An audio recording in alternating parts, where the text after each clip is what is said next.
পাচ্ছি রাম মন্দিরের ছবি, সেখানে সূর্য তিলক হচ্ছে, যেরকমটা রাম মন্দির যখন এই মুহূর্তে আমরা সেই সূর্য তিলকের ছবি দেখতে পাচ্ছি। একেবারে যখন মধ্য গগনে সূর্য থাকবে, রামনবমীতে রামলালার মাথায় তিলক প্রজ্বলিত হবে সূর্যের রশ্মিতে, সেই ছবি এই মুহূর্তে আমরা দেখতে পাচ্ছি। সূর্য তিলক রামলালার কপালে, একেবারে রাম মন্দির থেকে সেই ছবি উঠে আসছে। অযোধ্যার রাম মন্দিরে এই মুহূর্তে সূর্য তিলকে বিশেষ আরতি।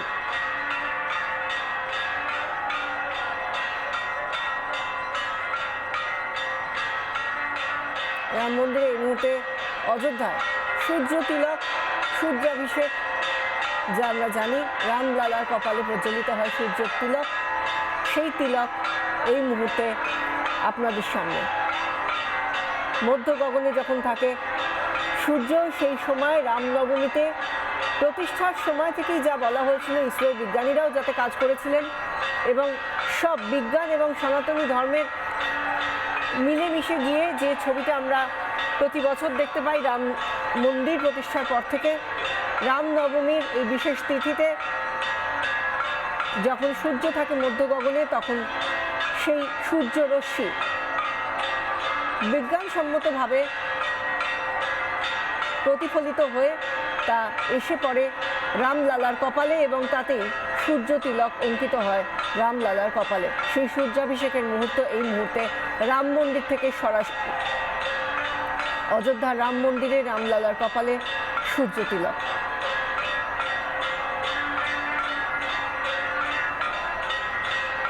এই অপূর্ব ছবিটি, এই অপূর্ব মুহূর্ত কিছু সময়ের জন্যই থাকে, কারণ যে সময় এই সূর্য রশ্মি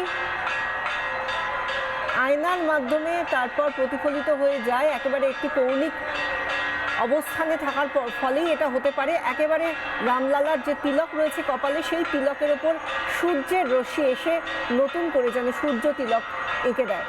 ঠিক সেই মুহূর্তের ছবি এই মুহূর্তে দেখা যাচ্ছে অযোধ্যার রাম মন্দির থেকে। সূর্য তিলক, যাকে সূর্যাভিষেকও বলা হয়ে থাকে। বহুদূর থেকেও রামলালার কপালে এই সূর্য তিলকটি দৃশ্যমান হয় এবং তার দুটি ছড়িয়ে পড়ে আগত দর্শনার্থীদের কাছে। আস্তে আস্তে সেই সূর্য রশ্মি বা সূর্য তিলক থেকে আস্তে আস্তে সরতে থাকে, তার মুখমণ্ডলে থাকলেও আস্তে আস্তে সেই সূর্য তিলক কিছুটা সরতে থাকে। আমাদের সঙ্গে এই মুহূর্তে রয়েছেন আমাদের প্রতিনিধি কিশলয়। কিশলয়, আমরা সেই বিশেষ মুহূর্তের সাক্ষী থাকলাম সকলে, সূর্যাভিষেক হলো রামলালার। একদমই সূর্য অভিষেক হচ্ছে রামলালার। এই অদ্ভুত দৃশ্য প্রতি রামনবমীতে ঠিক মধ্যাহ্নের সময় শ্রী রামচন্দ্র বলা হয় নিজের সূর্যবংশীয়, সেই সূর্যবংশীয় রামচন্দ্রের আবির্ভাব তিথিতে, আবির্ভাবের সময় এই সূর্য তিলক রামলালার কপালে এসে পড়ে। সূর্যের যে রশ্মি, যে কিরণ রামলালার কপালে এসে পড়ে।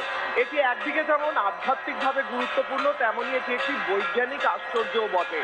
শ্রী রামচন্দ্রের শ্রী রাম মন্দির যখন তৈরি হয় অযোধ্যায় রাম জন্মভূমিতে, তখন সেই মন্দির এমনভাবেই সৃষ্টি করা হয়, এমনভাবেই তৈরি করা হয়, ইঞ্জিনিয়াররা সেই কাজ এমনভাবেই করেন যে রামচন্দ্রের ঠিক মাথায় এই সূর্য তিলক এই বছরে একটা দিন একেবারে প্যারালালি এসে রামচন্দ্রের কপালে পড়ে এবং রামচন্দ্রের কপালে এই সূর্য তিলক আঁকা হয়।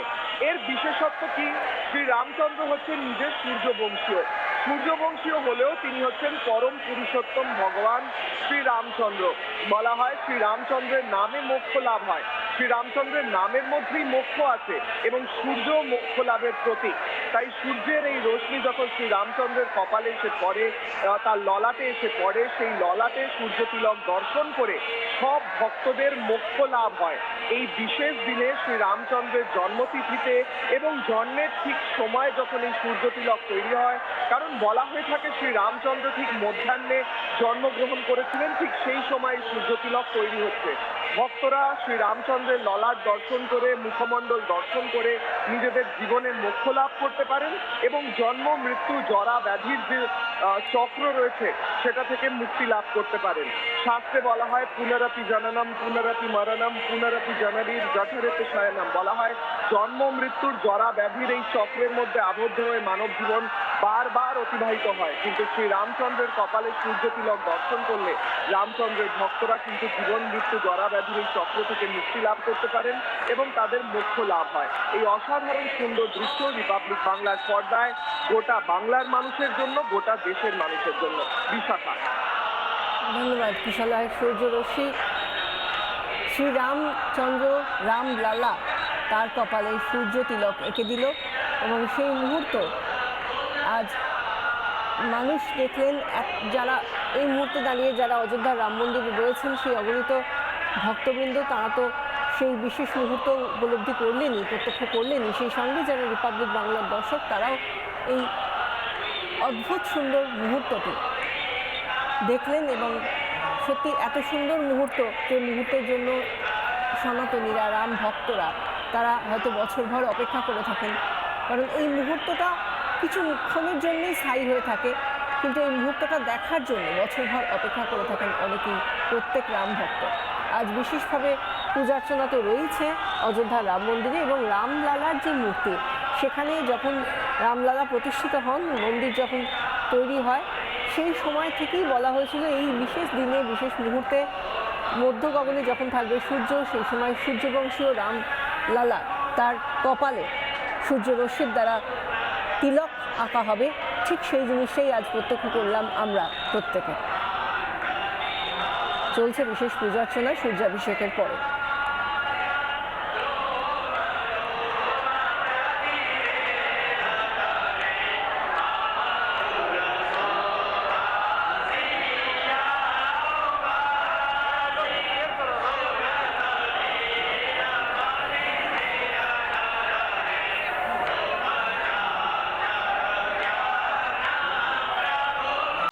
নানা ধরনের কন্টেন্ট দেখার জন্য লাইক করুন, শেয়ার করুন আমাদের ফেসবুক পেজ, সাবস্ক্রাইব করুন আমাদের ইউটিউব চ্যানেল। পাশাপাশি অন্যান্য ব্রেকিং নিউজের জন্য অবশ্যই চোখ রাখুন রিপাবলিক বাংলায়।